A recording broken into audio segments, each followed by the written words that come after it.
According to my research for my case study on iPhones in the classroom, I have found some important information on the way the iPhone has changed the way students are being educated and how it continues to change. iPhones are becoming allowed and welcomed into the classroom. They have many uses in today's classrooms. They are being used to educate and motivate students. In an article I read, it says that teachers who have elected to use cell phones in their daily lessons say that their students are actively engaged and more attentive than they typically are. Cell phones can be a powerful educational tool if used properly. They can provide students with so much information that teachers cannot deny. Some teachers use them as clickers for students to answer questions using their iPhones, and then they can view the class results on the projector. This is a great way too if you have some students who are a little intimidated to answer questions because they're afraid of getting the wrong answer. This way nobody will know who answered what. There are many apps for students and teachers to utilize, like science lab apps, math apps. They can also use their iPhones as calculators. Many teachers use apps to organize and manage their classrooms, like Remind and Class Dojo are helpful for students and teachers. Teachers use iPhones for small group projects with research and texting races to see who can answer the questions fast enough.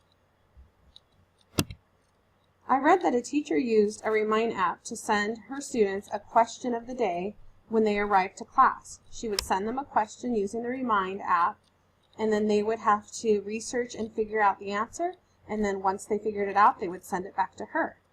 It's a great way to keep kids motivated and wanting to learn. iPhones can be used to create flipped lessons where students watch a video and answer questions using their iPhones, and then they come to class the next day prepared with the knowledge of what they will be learning that day. I read a lot about QR codes and how teachers are using them.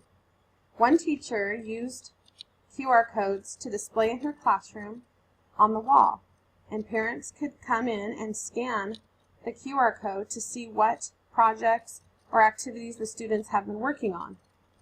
Another teacher recorded her lessons daily, so if there were any students who were absent, she made a QR code out of her recording and put it onto a calendar, and then if the student was absent, they would come in and scan the QR code, and they could see what they missed, and if there was science labs that day, they could watch the science lab and then do their work. It's a great way to keep kids motivated and wanting to learn and excited about it. Here's a quick video, short and to the point, of why have smartphones in class.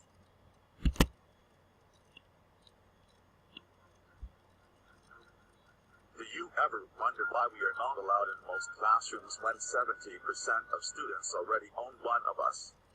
I know. 69% of schools don't allow us in their classrooms.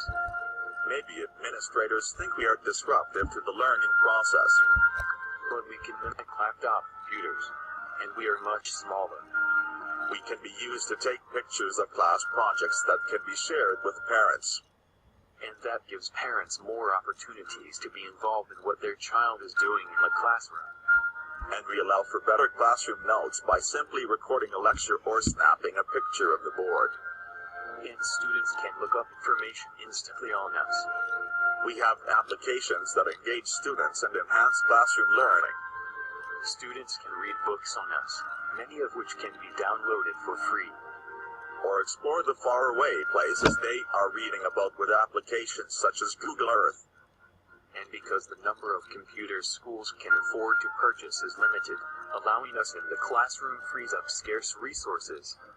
Maybe people think we will just be used to cheat on tests. That already happens. Ever hear of pencils? People write notes on their hands, arms, even their shoes. Maybe they think students will just play games on us. But they can do that with pencils too. Ever hear of tic-tac-toe or hangman? Maybe they are worried students will be texting each other in class. Don't students already use pencils to write notes and pass them to each other?